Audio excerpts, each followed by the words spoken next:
All right guys, welcome to the another video. तो last video में मैंने आपको होस्टिंग के बारे में समझाया था और मैंने बताया था कि नेक्स्ट वीडियो में मैं आपको कौन कौन सी ऐसी चीज़ें हैं जो आपको होस्टिंग परचेस करने से पहले देखनी चाहिए वो बताऊंगा। तो गाइस, इस वीडियो में मैं बेसिकली आपको होस्टिंग के बारे में बताने वाला हूँ कि कौन कौन सी ऐसी चीज़ें हैं जो आपको देखनी पड़ेंगी या फिर जो देखनी चाहिए आपको होस्टिंग परचेस करने से पहले। इससे पहले कि हम स्टार्ट करें गाइस, अगर आप अभी तक चैनल पर नए हो और आपने अभी तक चैनल को सब्सक्राइब नहीं करा है तो प्लीज़ चैनल को सब्सक्राइब कर लो, बेल आइकन को भी प्रेस कर लो ताकि आने वाली जितनी वीडियोज़ हैं वो सबकी नोटिफिकेशन आपको मिलती रहे।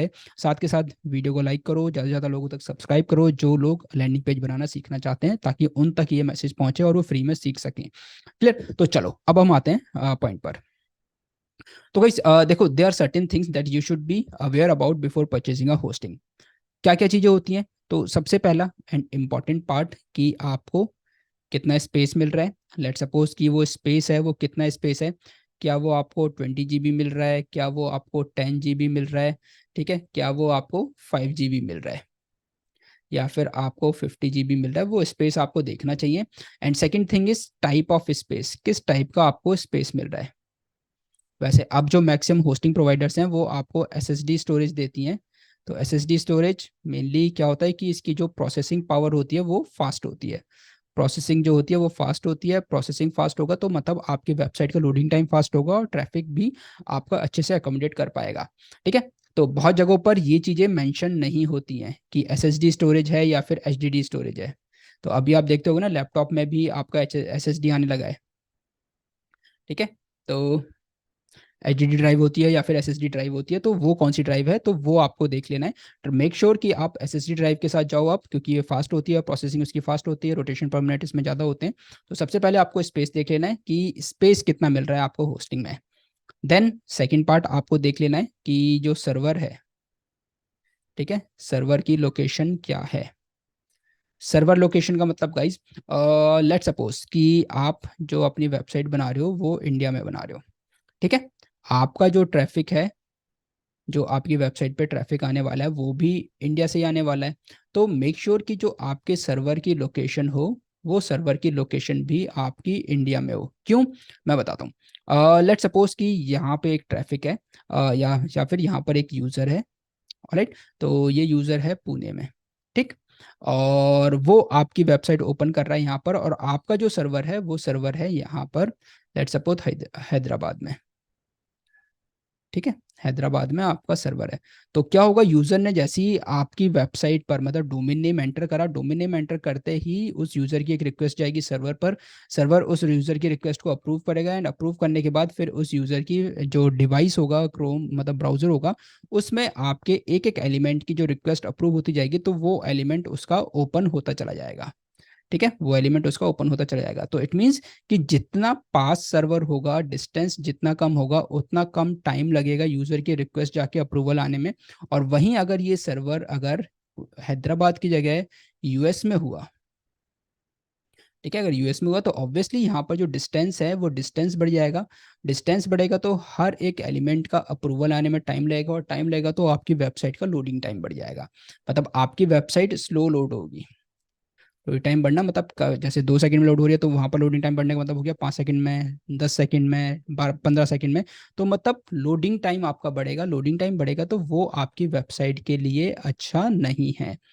ठीक है। क्यों अच्छा नहीं है? तो उसका रीज़न ये है कि बोलता है गूगल बोलता है कि जो आपकी वेबसाइट है वो वेबसाइट किसी भी डिवाइस पर, ठीक है, किसी भी डिवाइस पर 5 सेकंड के अंदर अंदर कंप्लीटली लोड हो जानी चाहिए।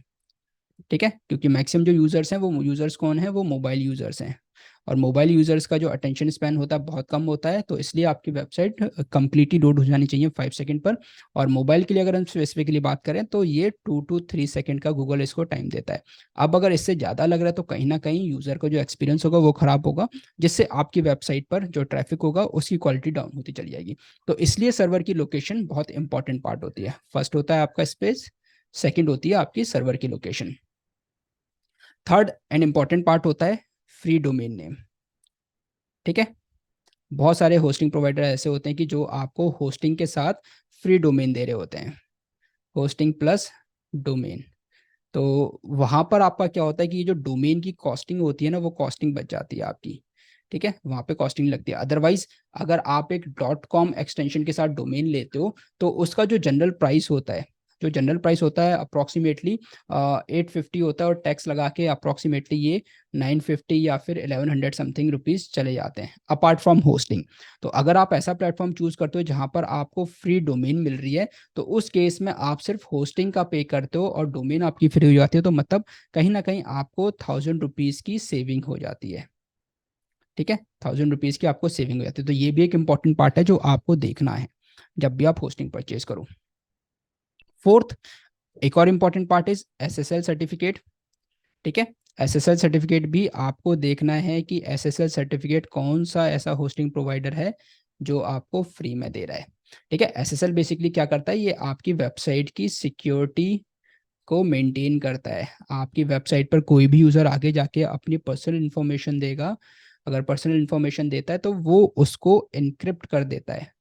एनक्रिप्ट का मतलब ये है कि अगर कोई भी यूज़र आपकी वेबसाइट पर आ रहा है तो आपकी जो वेबसाइट है, ठीक है, जो आपकी वेबसाइट है और यहाँ पर जो इंटरनेट है, ठीक है, जो इंटरनेट है आपका, तो वेबसाइट और इंटरनेट के बीच में या फिर एक यूज़र से दूसरे यूज़र के बीच में ये जो डेटा ट्रांसफ़र हो रहा है, ठीक है, जो भी डेटा ट्रांसफ़र होगा, तो इस डेटा ट्रांसफ़र को ये क्या कर देगा, ये इसको लॉक कर देगा।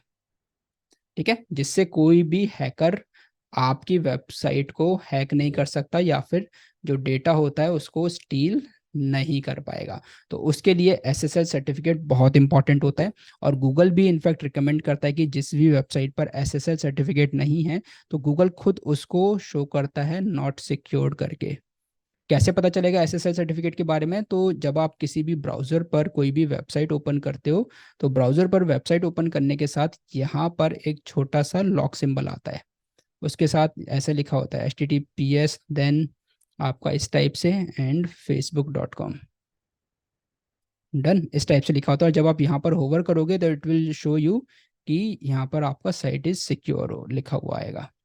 और अगर ऐसा नहीं होता, HTTPS या फिर SSL सर्टिफिकेट नहीं है, तो उस केस में गूगल यहाँ पर एक अलग से नोटिफिकेशन दे देगा और यहाँ पर लिख देगा नॉट सिक्योर किसी भी वेबसाइट के आगे, एंड वहाँ पर आप सिर्फ देखोगे HTTP लिखा होगा।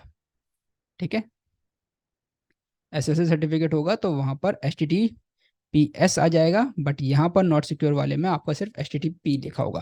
तो बस ये कुछ पॉइंट्स हैं जिनका आपको ध्यान रखना है जब भी आप होस्टिंग परचेज करो। होस्टिंग आप कहाँ से परचेज कर रहे हो, कितना स्पेस मिल रहा है, डोमेन मिल रही है या नहीं मिल रही फ्री में, SSL सर्टिफिकेट मिल रहा है या नहीं मिल रहा है फ्री में, उन सब चीज़ों को आपको ध्यान में रखना है।